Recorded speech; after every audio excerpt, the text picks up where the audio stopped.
Hello and a very good afternoon. Hello, hello. Hi to you if you're watching the replay. Hi to you if you're live with us at midday UK time on this Wednesday afternoon. So how you doing? Wednesday, 21st of January, pouring down with rain here in the UK. Absolutely vile weather.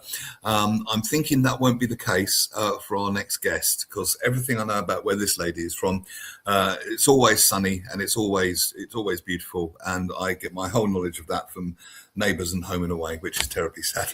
Not really. Heidi Hadley, good afternoon from Total Somatics. Welcome to the Midday Show.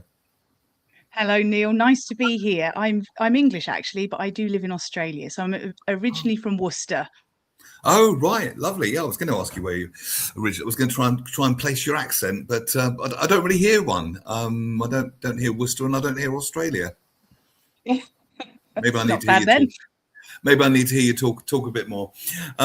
Lovely to have you on the show. Is it 10:30 at night where you are now? It is, yes. Yeah, 10:30 at night. So it's still very warm here because we're in summer. So hopefully you'll get the sun soon your way. Go on, make us sick. What is an average day like in Australia now, temperature-wise? At the moment, we've been having temperatures in the 30s, and this coming weekend it's going to be 40 degrees. Wow. So, yeah. Actually, thinking about it, I can hear a touch of your Worcester accent and blended with a touch of Australian. It's a beautiful hybrid accent. Welcome to the show, Somatics. We talk a lot about wellness, a lot on the Midday Show on the Wednesday edition. So you're a certified clinical somatic educator. So educate us on the soma. Soma means body, doesn't it? Psychosomatic means mind, body, doesn't it?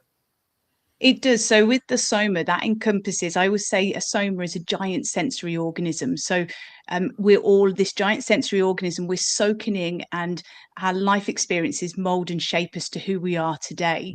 So every single one of us is very unique. So that's why with clinical somatics, you are working and meeting yourself how you are that day as well, because how you were yesterday is going to be different to how you are today and how you'll be next week, because your nervous system and your entire well-being, your soma, is shifting and changing according to life experiences and various aspects like that. So in a very succinct way, that's kind of how I explain it to people, that somas exist in time. So we're constantly evolving and changing. Now that makes sense. I've recently, before we got acquainted, I recently started reading a book called Heal Your Nervous System. And it involved, just in the first stage of it anyway, just a kind of mindful observance, not trying to change it, not trying to fix it, just observing and tracking it, if you like, throughout the day. Because it seemed to me, if I'm right about this book, or if the book is correct rather, that we're all so out of blimmin' touch with it because we externalize everything, and we're all running around, particularly in the developed countries like UK, Australia, everywhere, running around like headless chickens, and it's not good for us, I would imagine. Absolutely. And a lot of the time is because we're all living with dysregulated nervous systems. And that's the word they use. Yeah, dysregulated. Yeah. And because, again, as a soma, we are constantly bombarded with, distractions, with notifications. You think of the old days, we before we had the phones, we would turn the TV off. We'd sort of decompress before we went to bed. But it's just you'd have to get up off the sofa to turn the TV off in the old days, for goodness sake. That's right. That's exactly right. Now, and so. And because there's this dysregulation, what happens is a trauma and stress response. People just live in their head, because if you think of the fight, flight, stress response, if you're in that stress response, the last thing you're going to do is sit back and contemplate life and wonder all the wonderful things about life. You're living in your head, and all you want to do is find how you're going to get into it. You're going to search for safety. Your nervous system is always looking for danger, so you're looking for a way out. So what people do is they live in their head, they over intellectualize, they over cognize, they ruminate. All of that is happening in their head, and they're ignoring or missing all the cues from their neck down, which is, again, all the little signs that I always say they're like little whispers. They're first of all telling you about that little ache in your hip or that ache in your back. Yeah.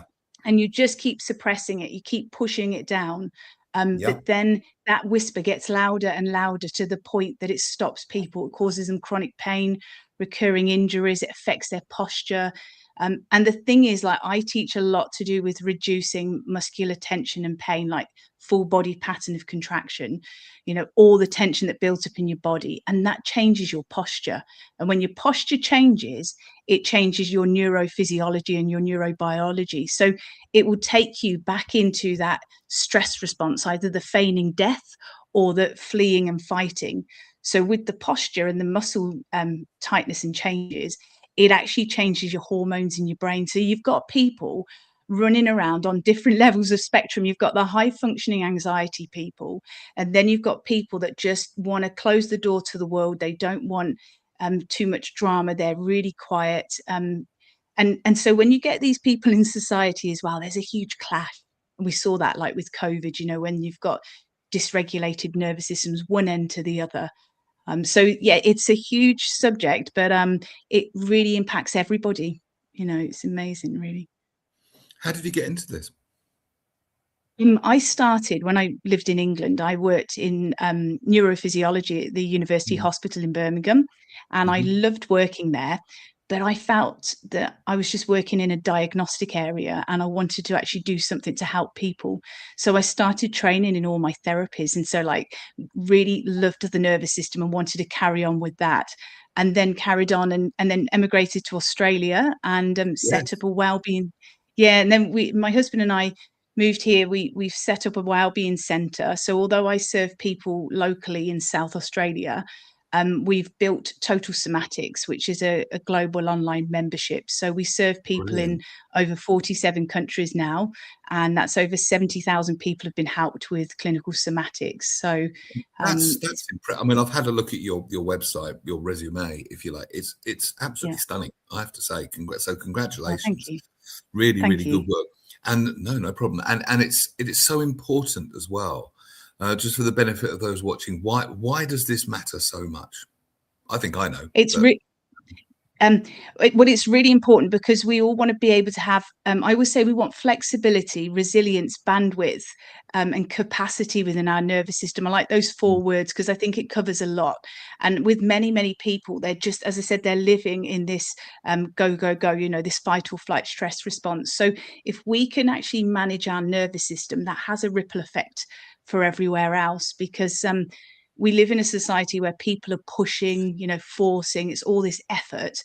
And yet our nervous system is so incredible. All it wants to do is keep getting us back to regulation. And when that happens, our whole body changes its state, and we get something called homeostasis, which means a state of homeostasis, balance. yes, Yeah. balance, yeah. So Mm. we want to have that. And so it's not natural to be calm all the time. We will have different emotions. That should be the case. But what we want is this resilience and capacity to be able to come quickly down to a bit more of a regulated baseline, as it were. So we're going to fluctuate, but it's how quickly we come back and manage our state. It's the recovery time, I suppose, in the same way that recovery time from physical exercise gets shorter the more fit you are. Again, I suppose the nervous system, it's a simile, isn't it, for the nervous system? Am I right? Yeah. And Absolutely. Yeah, I like using that. it's not about making it rigid. That sounds like the product of the logical mind that wants to make it rigid. We expect fluctuations. We have good days, we have bad days. That's to be expected, but it's the recovery time to get back into that homeostasis. And you teach interventions, I guess, to help people do that, right? Absolutely. What I love about this work the most really is I'm helping people to realize that their body isn't broken, but most of the time their body's actually protecting themselves. They're braced and they're tight. So actually, when we get into the nervous system and we manage the nervous system and we change the way that the brain is listening to your body, then anything's possible. Because when we change the program of our brain to the body, then the brain is really receptive, as I said, like for that homeostasis. And I just want to share this for anyone that's listening, because one of the things that I find is that, like, pain and tension, people can have this, and it's often learned patterns that are in the nervous system. And what can happen is people can go and get like MRI scans, and they can find that they've got all this pain, but there's no structural damage or deterioration on their body, in Mm. their body, but they're still adamant that they have this pain. And that's because their nervous system has become hypersensitized. So I always use like my hand and I say, we're going to dial down that sensitivity in your nervous system. And when we dial that down, then we can make changes as well. Because until then, everything, when you ask people, how does that feel? Everything is just pain to them. Whereas we want them to be able to change that narrative to sensations. But when people have just been hypersensitized for so long, everything they encounter is pain. So we want them to become embodied and be able to be comfortable in their own skin and differentiate between sensation rather than just everything's pain. No, that makes an awful lot of sense. And I would imagine a lot of people are there. I would also imagine not enough people have or even had the insight to catch it in the early stages, particularly in the Western society. We're like, oh, go. What do I do? Do more. But what you've described just leads to, like you say, oversensitization and burnout, I would have thought as well. Yeah. And I suppose burnout is the body screaming, saying, no, please stop. We need to do something about this. Yeah. Yeah, well, that's been those whispers, isn't it? Remember I said that they live in their heads and they no longer sense and feel anything in their body. A wise woman once said, sorry, after you. Yeah. Oh, no, I was going to say it was a whisper and then it gets louder and louder and then it hits burnout. And also, talking about like sensitization of the nervous system, when you've got people that are constantly stressed, there's a hormone that's cortisol that pumps out into your body.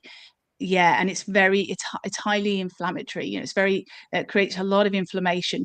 So what people can get is things like polymyalgia or fibromyalgia. So again, on a scan, nothing shows there. But what happens is that the cortisol actually bathes the sensory nerves and then hypersensitizes and irritates them. Understood. Yeah, it's so interesting to hear the science, isn't it? Because before we had this insight, I suppose. People would say, "Oh, it's all in your head," and right. In a sense, they're right because we're living up here. But in another sense, the inference is, "Oh, you're imagining it." But it's neither of those, isn't it? It is psychosomatic. It's precisely. And now you've just given us the biology, the neurobiology behind that. So that makes sense. So. I suppose that's reassuring to anyone. You're not imagining it. You're not making it up. You're not lying. Is it all in your head? Well, in the context of what we're talking about, kind of, but not in a way that makes you wrong, so to speak.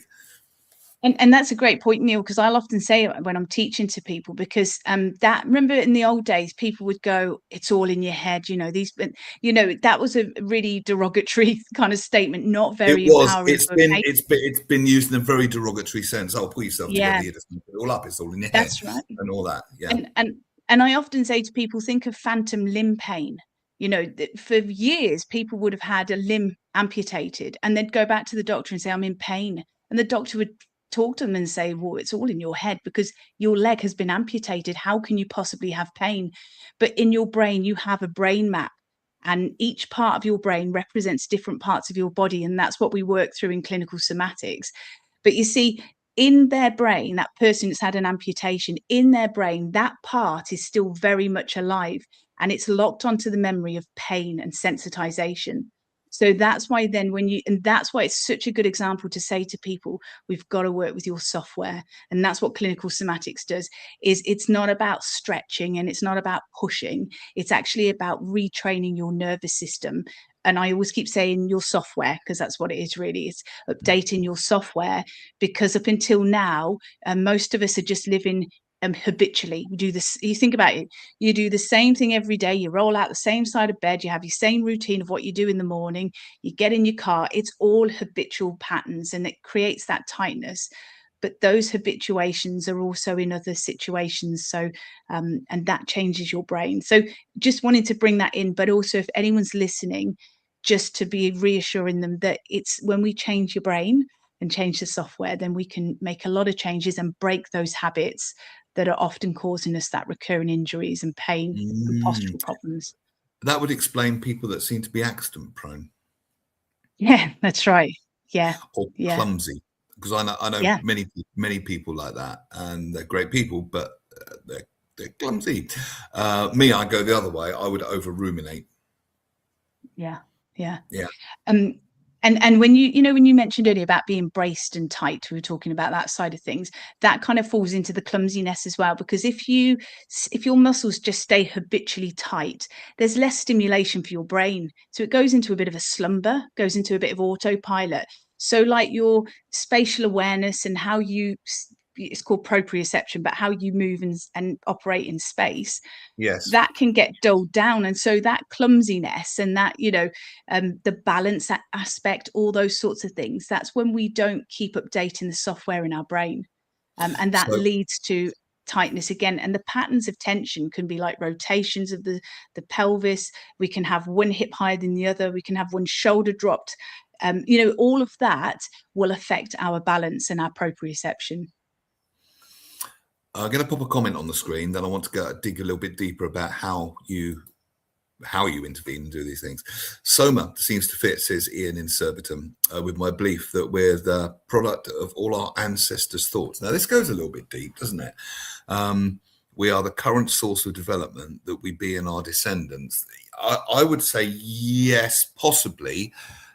We certainly inherit cultural beliefs, and we certainly inherit from the society that we grow up in. But I wouldn't say we're a victim of that. Certainly. I mean, surely not. No. No, I mean, there are things. I was only talking to my mom the other day, and we were talking about like intergenerational patterns of behavior and that sort of thing. But I do believe, because of through science, the process of neuroplasticity. So that means that our brain has the ability to adapt and change. So there will be traits, there will be things that will follow through, but we can also consciously or mindfully change some of those habits which aren't serving us well, and we can break what we might call as intergenerational trauma or intergenerational patterns. So because in clinical somatics, I like to look at our mindset and our internal narrative, I'm really focused on that, of what we can do, what we can change. And until we take our last breath, we are creating new wires in our brain all the time, which is Yes. what Yes. I mean, that's what it's neuroplasticity is. That's right. It's a relatively recent discovery, isn't it? I think it was thought that it was. I think certainly in the 80s it was genetic determinism. Now we've got epigenetics, and now the insight that neuroplasticity never ends. It's not like you get to 21 or 30 or whatever, and that's it. You're frozen in time. You're not. Ian says not a victim, more an inherited gift. Well, I guess he means it in the positive sense. Then there's things you'd want to inherit, I suppose, wouldn't there? But it's the things that don't serve us, that don't help us in the present moment, that we want to intervene and change, I would presume. Absolutely. And it is, I like that, an inherited gift is, it's just got a better narrative to it, because we want to look at how we can have that proactive mindset to continue to improve on ourselves. But using the word, you mentioned the word epigenetics, and I'm not sure if people are aware of it, but that's so spot on, Neil, because we're learning so much more about epigenetics, and that's whereby we can have genes that we've inherited, but through our lifestyle, the choices we make, the way we manage our well-being, we can either turn that gene on or we can keep it switched off. And this is so fascinating, isn't it? Yeah. I mean, So it was. I read a book called The Biology of Belief by Bruce Lipton. I'm sure you're familiar. He's an absolute pioneer in this, and he did this fascinating experiment, didn't he? He created, let me think, two genetically identical things. I haven't got the scientific word, but think Petri dish. But they were genetically absolutely identical. And then he changed the environments for either of them, which proved conclusively genetic determinism just wasn't so. And that's really reassuring, because as you've quite rightly said, and trust me, a million more times more about, I just read books. You're a trained professional. I'm not. I'm just the layperson with the gob that talks on the radio. But it's reassuring in the sense that if there was cancer in the family, you're probably going to get it. Not necessarily so. Genes can be turned on or off, and Bruce Lipton, Dr. Bruce Lipton, says it all depends on our perception of the environment. So if we're in a nurturing environment and we think we're safe and secure and all that sort of thing, our genetic responses will be completely different to if we're in a dangerous environment or perception of a dangerous environment. Would you agree with that? That's my summary. I would, and that's why when you're using the word perception, that's why I'm really keen on encouraging people to notice their mindset and their internal narrative, because perception can be dictated by your internal narrative. And because our nervous system it's called neuroception, and your nervous system is constantly looking, and it's on a negativity bias, so it's constantly looking for danger. So in the old days, you know, you'd walk along many generations ago, and you would see something and you might think, oh, that's a snake, but it was actually like a stick or something like that, you know. But your bias goes, yeah, but your bias goes for the worst case scenario as a protective mechanism. But what we need to do is manage our narrative. And that's why it was lovely, that comment, not a victim, more of an inherited gift, you know, because it's like, let's switch the narrative to more of a positive, proactive way, because that will influence our perception on life. We don't want to be a victim, you know. We want to look at what we can do to add value and take care of ourselves. And that ties in with the Bruce Lipton thing. It's all about that perception. We can either have that negativity bias, or we can work mindfully and consciously at, we will fall back into it at times when we're having a bit of an off day. But if we can try and condition and train our internal narrative and our perception, that changes our entire neurobiology, because right down to a cellular level for our genetics. Most people don't face life-threatening dangers every day. Let's face it, you know, we're not avoiding saber-toothed tigers anymore. But the thing is, we've all become so stressed, from want of a better word. You get, you know, the kids play up, you get an unexpected bill, the boss chews you out or something like that, and that can trigger a full-on fight or flight reaction in some people. It's precisely, I mean, yeah, sorry, Neil, I mean, we never come out of it, really, do we? If you think about it, in the old days, the caveman and saber-toothed tiger, you know, the saber-toothed tiger would come running towards you, and you'd either go into the feigning death, or you'd sort of take him on or flee. And then when that situation changed, the caveman would just walk around, pick a few berries or whatever he'd do, and allow his nervous system just to come back down into a state of balance and regulate. But as you said, now we've got to pick the kids up, we've got to deal with this, we've got a deadline for work, we've got traffic, we've got all sorts of things. So you never actually come back down to a regulation. You literally stay on high alert the whole time, and it's exhausting. It is. It is absolutely exhausting. And I notice it. Well, burnout is massive in the workplace at the moment. I'm not sure what the statistics are in Australia, but I'm sure they're very similar to the UK ones. And burnout's not fun. I experienced it once, and it's not fun. It really is the body forcing you to take a break. Ian in Surbiton says, "Us Surbatonians are enlightened." Lol. I wouldn't go that far. Anywhere that has a comedy called The Good Life set there cannot be enlightened. Do you remember that? I do, yeah. You do. I do. Yeah, too young to remember that. Yeah. Yeah, you make some good points. So what can we do to start bringing ourselves back into homeostasis, into balance? What would your message be to the people watching?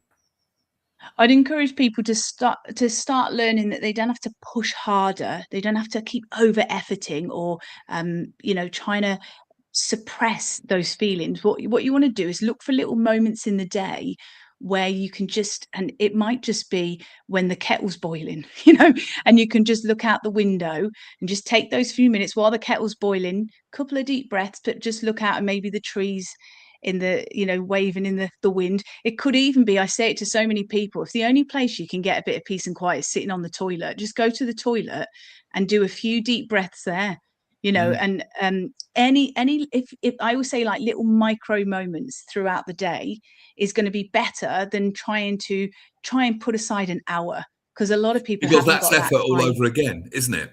That becomes, that's exactly, and it's putting more it's more stress, and it's like another job to do. Yes. So I've got here in Adelaide, and I say to them, it's basically, I could be making this stuff up and creating a cult. I laugh and joke to them, because I say to them, every time you get to the traffic lights and there's a red light, I said, do the psycho look.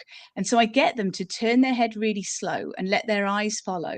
And then, you know, let their eyes and head follow the other way, and then change it up. So keep their head still, but just let their eyes move independently from side to side. Which would freak out the person in the car next to you, to be fair. But I say, if you see other people doing it, you know they've seen me. So it's like an unsaid thing. But when they do that, what it's doing is it's starting to sort of break down that stress response. Because, you know, again, if you think of the saber-toothed tiger coming towards you, what are you doing? Your eyes are fixed, your head's fixed, looking at that danger.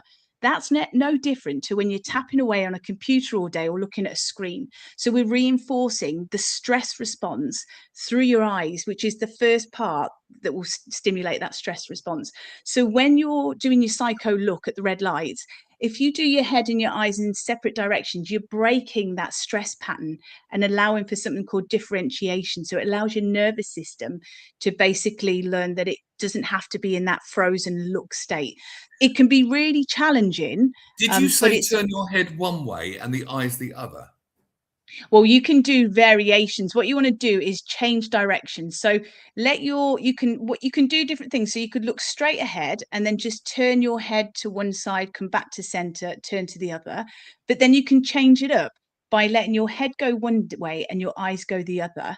You can do little movements like that. And then That to takes a finish it, while. That's like patting your head and rubbing your tummy at the same time. it is, That takes a it little bit is. of thought. And then I like it when I say to people, let your eyes in your head look all the way to your left.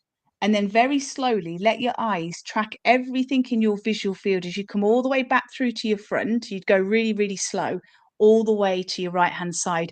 And when you go really slow, sometimes you'll notice that your eyes are jumping and they miss little spots. And that tells you the tension and tightness that you have in your eye muscles. And that links to jaw tension, to neck tension. So you can see it's all linked. So little simple things like that. But the breath, I've done like somatic release breath work as well as a practitioner, and that is so powerful. It's the very first thing you can do to regulate your nervous system. Just come back to your breath. But I always say put your hands on your belly and your chest, so you're actually touching and holding yourself, because a lot of people don't sense and feel anything in their body. So bring your breath, just breathe in through your nose and then just do a nice long out breath. And the slow out breath is what dials down that stress in your nervous system. And with your hands sitting on your body, you can feel that natural rhythm or that wave of the inhale and the exhale. So you could do that. You could do your psycho look. You can stand at the kitchen with your kettle boiling, look at the trees, enjoy nature, go to the toilet, do a few deep breaths, mix all that up in your day. And So it's it doesn't actually have. having fun. It's a bit of fun as well. Literally, I was about to say that it doesn't have. Number one, it's simple, and number two, it doesn't have to be serious. I think over seriousness is a product of all this as well, isn't it? Yeah. I've got clients that say to me, I've been doing my Stevie Wonder. And it's again a certain age group, because some people won't know. I know And I go, exactly what they mean. yeah. I go, do you remember what Stevie Wonder used to do when he played his Yeah, music? I said, he'd just go with the music, little sway. He'd look at the ceiling and let his head just go. I said, so we that's want to it. open out all through your neck. I said, lengthen all through your neck. So they remember better when you say Stevie Wonder than if you try and use some like cryptic description. And then I say like Charlie Chaplin feet, you know, I've got all these little things, and it makes it fun because life is so heavy.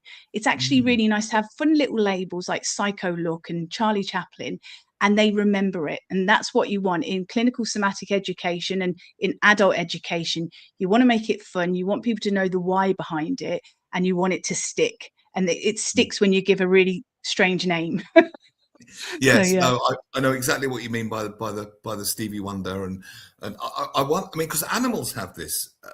When I watch nature programs, the lion chases the gazelle, gazelle escapes, and then you see the gazelle, when it's in safety, does this vigorous shaking, doesn't it?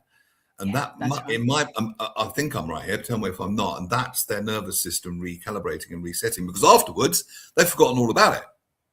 That's right. So I did a TEDx talk at the University of Western Australia a couple of I know years you ago, did. and Yeah. yeah, so if anyone wants to look at it, you can go to YouTube and put in the search bar TEDx Heidi Hadley, and you'll see my talk on it's called pandiculation, and that's what you're referring to. So pandiculation is actually a sensory motor reset. So it's a reset from your brain to your body. So when you see animals, you know, if you can picture your cat or your dog, you know, when they do that little bum sticking in the air and they've got that arch and their legs are extended out, and Mm. then they do a big yawn with that movement, that's actually a pandiculation. People think that they're stretching, so they're not. So a pandiculation involves a contraction of the muscle. Then you slowly lengthen and release the muscle to the end of its natural range of movement before it turns into a stretch. And then you just rest. And the rest is integration. And that's allowing your nervous system to know that there's power in pausing. Because as you said before, Neil, people just don't pause. So what you're mentioning with the animal kingdom is when you see that shaking, that's discharging. It's discharging that tension, and it's resetting their sensory and motor cortex, the sensory motor part of their brain. So that's the parts that sense and feel and create movement. And so that's really important. That's why a healthy, happy dog or cat will pandiculate over 40 times a day. A distressed cat or dog pandiculate less than 3 times a day. So you can see the correlation between nervous system dysregulation and pandiculation. And humans, the only pandiculation we do now is to yawn. So we've deconditioned it out because we are so heavily stressed. So we will need to let that be the word for the day. It's a lovely word, isn't it? Just rolls off the tongue. Pandiculation. It's lovely. I'm thinking of the Cliff Richard song, Pandiculations. Maybe we should do a little jingle, put it to that. Hey, we could do that, couldn't we? Christmas #1. Probably not. We get Ian in Surbiton on backing vocals. I went to a human version of that. I didn't know such thing existed, but there's a version. It was called the complete release technique, and they taught. I can't remember. There's a muscle deep inside our belly, and I can't remember what it's called, but it was something to do with that. Pardon? The psoas? Could have been. The hip flexors, psoas, iliopsoas? I think so. Maybe. Definitely maybe. It was a while ago. And again, it made you shake. But apparently it's such a powerful thing, and that they're rolling out in the emergency services, the fire service here in the UK use it, and the police, anyone that's under a high-stress job. And it really, really works. It makes so much sense, this. Yeah. It's like... Well, it's really... Yeah, I was going to say, Neil, because you make a really good point, and that's what clinical somatics does, is when you're working with full body patterns of muscular contraction and tension, because that's what we're holding is patterns of tension. In clinical somatics, we always start from the center. So we start from those hip flexors, that center, because when you have a stress response, it's created by a part of your brain called the brainstem. So the brainstem is the bit that works subconsciously. So it's involved in controlling our heart rate, our breathing, metabolic activities. We don't have to micromanage. And it's also the most primitive, isn't it? That's right. We got the reptilian brain, the emotional brain, and the prefrontal cortex. And I think I'm right to say that under stress, the prefrontal cortex shuts down, and it becomes almost like a 3-year-old running your responses. I know that I make really bad decisions when I'm under stress. Exactly. It will, and everyone will, because the prefrontal cortex shuts down, which is the executive functioning, and we go back into that limbic system. That's what you're referring to. And so the brainstem is part of that. And within the brainstem, what's housed in there are stress reflexes. Those stress reflexes are what kicks in a stress response. So they change our posture. So we either go into a fetal position, which is to protect our vital organs, you know, when you play dead or an animal plays dead, because an animal has the same spinal has the same brainstem response, because they're a vertebrate animal like us. So they'll either go into a curled up ball, or you think of a gorilla, or you think of any of us. If you want to take someone on, what do? You make your chest big, you're going to take them on. So that postural reflex is also immediate. That can also be seen as when you've got to run across the road quick because there's a car coming and you didn't hear it, it comes at the last minute. So this stuff is to protect us. But what we should do in life is be able to go in and out of these postural stress reflexes. But because we're all dysregulated in our nervous system, we're living in them all the time. So we see people with that constant rounded, stooped shoulders, or we see other people with very straight backs, big sway backs, and their belly might pop out. And that's the stress response for the go, go, go, you know, to fight. I mean, we do need that stress response, but in short bursts. That was the point. Yes. It's short bursts. To be in it all the time is inflammatory. And I think cortisol also produces insulin, which is a fat storing hormone. So actually being stressed can make us more overweight as well, I heard as well. Well, yeah, because you get your cortisol belly and things like that. Yeah. I was going to say, because, you know, with that stress response, though, and this ties in with your remarks about the deep, lower, center of your body, the stress response starts there. So that's why when you were saying about how deep that is, that's the primitive stress response. So it starts at the center, and then it ripples out. So you think of a dog. When a dog is anxious, what happens to its pelvic area? What does it do? It allows the tail to tuck between its legs. And that's what happens to us. We've got the same stress response. When we get anxious, our tailbone tucks under, we depress our ribs, we tighten that whole abdominal hip flexor area. And that is exactly the same stress response as the dogs. Do you see what I mean? Because it's the brainstem stress response. And that ties in with exactly what you're referring to. It comes back, it starts at the center. And so it tightens either your belly, or if you're the go, high functioning anxiety, it tightens your lower back. So you get people with chronic back pain because that area tightens. So as you say, they should come in and out of that stress response, but they don't. They live permanently in them. So you've either got people permanently with rounded shoulders, tight hip flexors, abdominal issues, breathing dysfunction, because they're not, they've got tight chest muscles. Or you've got the other group of people that have got tight backs, herniated discs, plantar fasciitis, sciatica, jaw pain. And that's because their stress response, which is the fight or flight, tightens all of the back muscles, because that's to fire and take you off. So that's why long term you should only be in them for survival, and then we should come back to that homeostasis.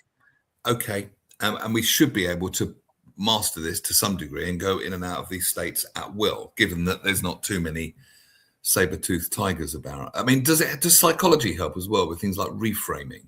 The boss chewing you out is not going to kill you, though it might feel like it is. Are there psychological techniques as well involved in this, like reframing? They can, but because I see a lot of people online as well as in clinic, a lot of them have done reframing. So again, they go back into cognizing. We've got to get them out of their head back into their body, because people can talk the talk, they know the lingo, they've been around the tracks. You can hear when people have done a lot of therapy, but they still are not in tune with their body. So what I teach in clinical somatics is pandiculation. So it's somatic movement. And what I do is I teach them how to come in and out with specific movements, in and out of these stress patterns. So what they do is, as they start to change the way that their muscles are working, that changes their biology, their neurobiology, and it changes all the hormones and everything else too. And leads to greater well-being, which ultimately is what it's all about. What about the people that say, well, I wouldn't get anything done if I wasn't stressed? You must have come up against that. Yeah, I do. And also, no, I don't feel anything. I'm all right. I don't feel any pain. And so then often we'll work a little bit more on that, because sometimes there's a barrier, there's a barrier, and we have to kind of work with that. But yeah, if people say, well, they'll never get anything done if they're doing all that work, is that what you're referring to? Yeah, there's a certain, maybe it's a dying meme now, but it was I need to be stressed to get shit done kind of thing. Oh yeah. And sometimes by the time I've seen people, they've been everywhere, they've done everything, nothing's working. Right. So literally, so I look and I go, well, has that served you well? I'll just put it like that, and I'll go, because you're just going back into that same loop. And I go, maybe, and I'll put it as a question, and I'll go, maybe we could try this instead. Because the thing is, when you ask somebody a question, or it's like I'll often say, notice how we can open your chest, notice how we can release that tension from your body, notice how you can breathe deeply into your ribs. If you use the word notice, or you ask a question, what you do is you activate the prefrontal cortex. And that's where you want to hit with the person. So the prefrontal cortex is like focus, awareness, concentration, decision-making, emotional intelligence. It's all of that. And when you reach the prefrontal cortex, that's when you can educate and you can teach people. I've had people come to me and they're not ready. And for me, I go, what's that expression? When the student is ready, the teacher will arrive. And that's how I believe it, that you can't force this, because it's embodiment work. And there's I can guide and teach people, and I can do hands-on work with them, to bring some of that pandiculation in, but they have to be able to integrate this in their life. So if they're not ready, just given that we're on opposing sides of the planet, I think we're harmonizing very well, by the way. We're not talking over each other. I think we're doing very, very well. what was I going to say? No, see, now I lost my train of thought there for a second. Maybe I should pandiculate. What were we talking? We were just referring to. It'll come back in a second. Oh, and when the student is ready, the teacher will arrive. Yeah, exactly. I suppose people who have a natural.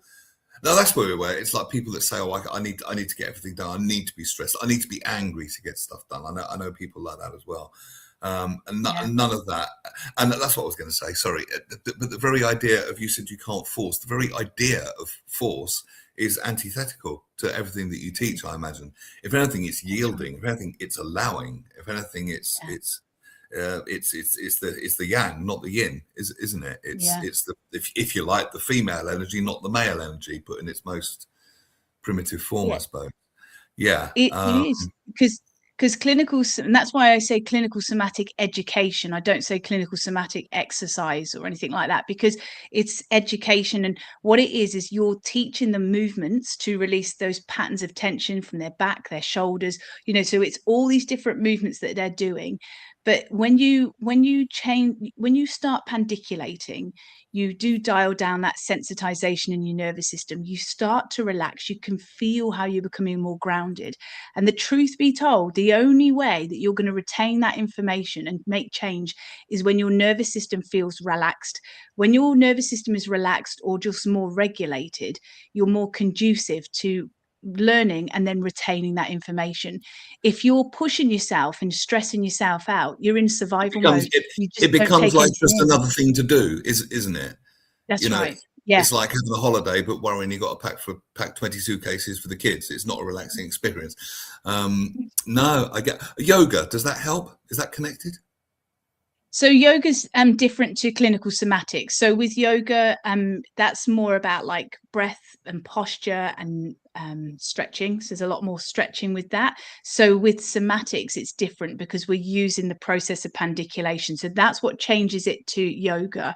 And the other thing that somatics uses is it looks at those stress postural reflexes. Do you remember I talked about like the feigning death or the high functioning anxiety, the go, go, go? So what you're doing in clinical somatics is you're looking at the way that your brain is patterning that tension, the way that spinal cord, that brainstem reflex has triggered that posture. And then you work with that.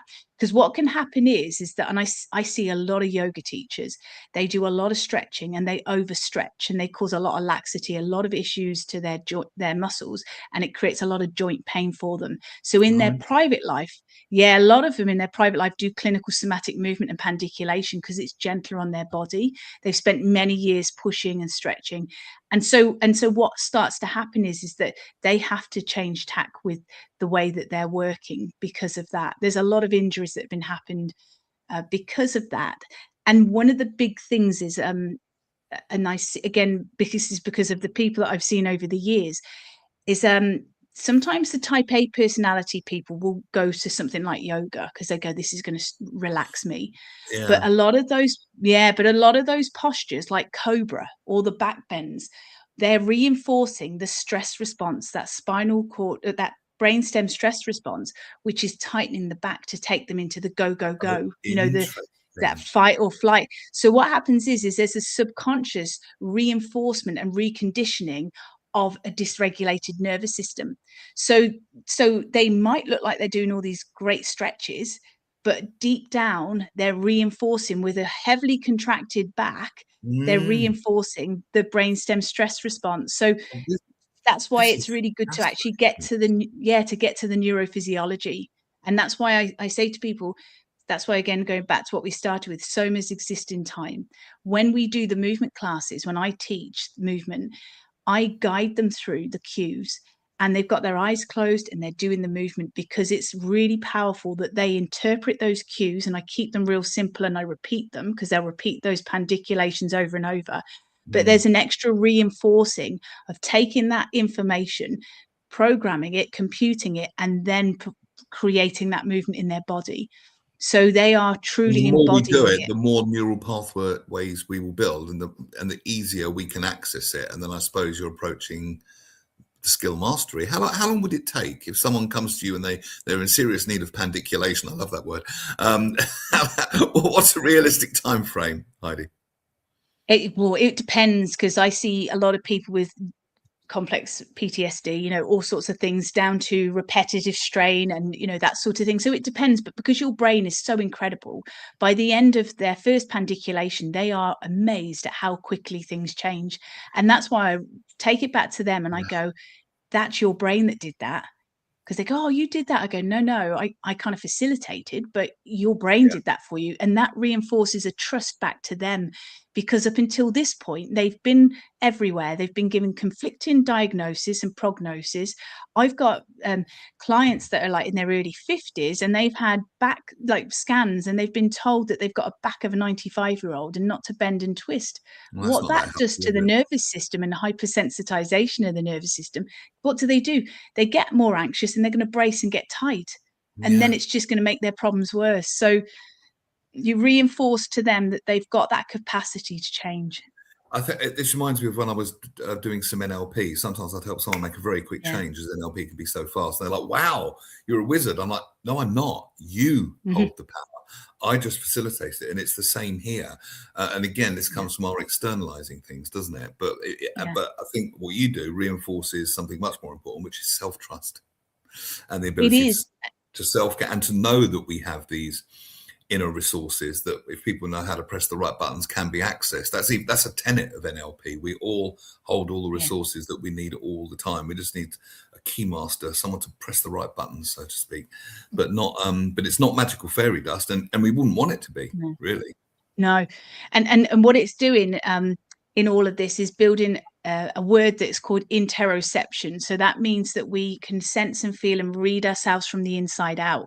So again, that's why, when I'm teaching clinical somatics and teaching my movement classes, when they're taking that information in, they're noticing things such as, can you press your shoulder? Can you roll your shoulder? And again, can you hear me saying, can you? So I'm not telling them, I'm saying, can you do this?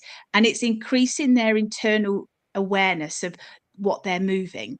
And one lady, probably about, 14 years ago, she was visiting her daughter in Adelaide, and she came to one of my classes, and I go through and I say to everyone, are you all okay? Is there any problems? Do I need to be aware of anything? And everyone said no. And we were a little bit into this movement, and I was just getting them to do like a shoulder circle. And they were lying on the floor on their side. And I was saying, let's just do, and I was breaking down like a north, south, east, west, and then making this into a full circle to get that nice ball and socket movement action, in their shoulder. And I could see this terrified look on this lady. So I went over to her and I said, is everything all right? And she went, I don't move my shoulder. And I went, oh, okay. So how long's that been the case? And she goes, and then she goes, my doctor told me not to move my shoulder. So perception again, she may have interpreted that incorrectly. I said, okay, how long, when was that? 25 years ago. I went, 25 years ago. So that lady's been tight and braced for 25 years. And I went, okay, that was 25 years ago. Shall we see what it can do today? She went, okay. Nobody had ever asked her that question. She'd literally just been everywhere. So I said, and I held onto her shoulder. I held it and I said, let's just move it together. Let's move it. And then she did this. By the end of it, you think she'd won the lottery. She's going to tell, look at this, showing everyone her shoulder. And that's because of conditioning. And so I got her Got to be careful. her After you. Sorry. No, after you. Oh, sorry. And so, basically what I got her to do was trust her body again. There was that interoception, because I was going, look, can you feel that? We're going through. And I sometimes say, can you feel that? Can you picture the numbers on a clock? And we're taking your shoulder through all those numbers. Can you feel the 3, 4, 5? She's going, yeah. And literally it was bringing her back in, and it was changing that internal narrative. And that's where we were talking about perception earlier. She perceived that. The doctor probably just said, be mindful with your movement for the while. Just don't move it too much. But she took it literally. Yeah. Because again, and that's why with clinical somatic education, I'm very careful with the wording. And I've got friends that are like chiros and things. I'm always saying to them, don't use catastrophizing language. That's what I was going to say. Doctors do need to be aware of that, of the power, particularly with white coat syndrome, of the power that their words their words have. And that works on a psychological level as well as a physical one. I think I'm sure you've heard of Paul McKenna. In one of his books, he tells the story of someone that kept sabotaging their success, and it was all because of a conversation he had with his mum when he was about 8. And she said, "Don't be successful. Successful people have heart attacks." And that belief was still operating. It's incredible. Very quickly, because I'm mindful of your time and the time it is where you are. Trauma. It helps with trauma, does it? Yeah, well, it's all about that, because we're wanting to change that state of the nervous system, and we've all got trauma. There's different levels of trauma. It really is how a situation impacted our nervous system. You know, you can have family members and they've been through the same thing, but different ones will have a greater degree of trauma from that than others. So it's more about how our nervous system, it's an internalized thing, how we experience that at that moment in time. So definitely, because and there's one lady I remember, it's quite emotional thinking about it. She'd had a lot of like sexual abuse, a lot of awful stuff. And she was in the fetal position, as you can imagine, because that had been a protective pattern the whole time. So instead of talk therapy, which is what other people can do, I go back into the soma and go back to what can we do to unwind and release those patterns of tension that have been protective.